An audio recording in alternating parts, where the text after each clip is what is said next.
Masturbation is one of the most common habits in the world, yet one of the least understood. Most people only see it as something physical, something private, something simple. But the truth is, what happens inside your brain during and after masturbation is far more complex than what happens in your body. In this podcast, we'll look deep into your brain's chemistry, your dopamine system, your motivation circuits, and your emotional patterns to understand what masturbation really does to your mind. Not the myths, not the jokes, but the neuroscience behind how this habit influences your energy, your discipline, and your overall mental strength. The human brain is built around rewards. It releases dopamine to encourage you to repeat things that help you survive. Eating, bonding with others, intimacy, success, and learning. But your brain does not know the difference between real-world intimacy and artificially created stimulation. In the past, humans didn't have access to endless sexual stimulation. But today, you can trigger that reward system instantly, anytime you want, with no effort, no connection, and no limits. This creates a dopamine imbalance because the brain starts receiving levels of stimulation far above what evolution prepared it for. Each time you masturbate, your brain receives a spike of dopamine. This spike is not dangerous by itself. The real issue is when a habit becomes frequent, repetitive, and connected to intense stimulation. The brain starts adjusting. It becomes desensitized. It reduces the sensitivity of your dopamine receptors, meaning you need more stimulation to feel the same level of pleasure. You become less satisfied, less energized, and your mind starts craving more intensity. This is the same process involved in all addictive behaviors. Not because you're weak, not because something is wrong with you, but because your brain is simply adapting to what you repeatedly give it. One of the biggest hidden effects of masturbation is how it affects your motivation.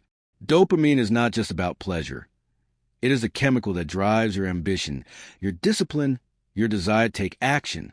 When your brain gets dopamine too easily, it becomes harder to feel motivated by normal tasks.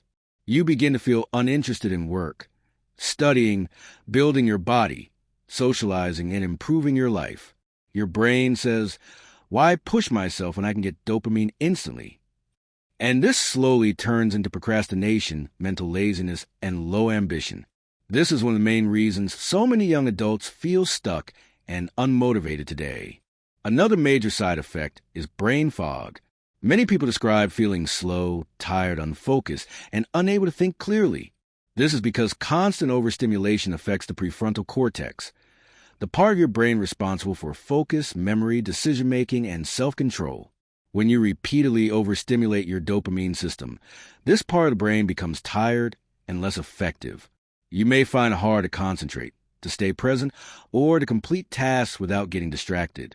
Your mind feels heavy and cluttered, and simple things become difficult. As the habit continues, something else happens. Life becomes less exciting.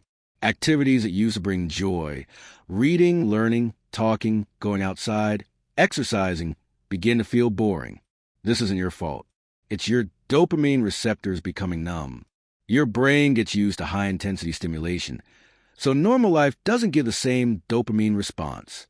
This leads to a constant search for more stimulation, and it can easily turn into a cycle of addiction. Not because you want to, but because your brain craves the next hit of dopamine to feel normal again. The emotional effects are real too. After the momentary high, your dopamine levels drop. This creates a temporary emotional crash. You might feel anxious, empty, irritated, or sad without knowing why. Many people experience guilt, embarrassment, or loneliness after the habit, even if they didn't intend to. Over time, masturbation becomes a coping mechanism rather than a choice.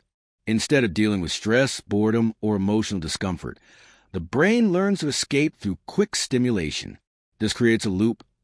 You feel stressed, you use the habit for relief, then you feel more stressed afterward, and the cycle continues. There's also an impact on your identity and confidence. When you repeatedly give in to a habit you can't control, a part of your mind starts to believe that you lack discipline. This slowly weakens your self-image. Many people report feeling less confident, more socially anxious, and more insecure. Some avoid eye contact, feel shy around others, or sense that their presence is weaker. This isn't because something is wrong with them. It's because deep down, their brain knows they're being controlled by a habit instead of controlling it. True confidence comes from self-respect, and compulsive habits quietly steal that away. Repeated overstimulation also affects your willpower. The prefrontal cortex, the discipline center of your brain, gets weaker when flooded with easy dopamine. This makes you more impulsive and less consistent.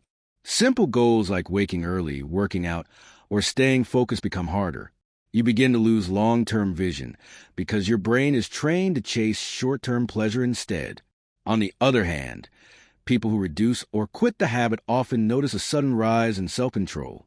Their mind feels stronger, more disciplined, more grounded. They feel more ambitious because their brain is no longer exhausted. But here's the good news. The brain heals.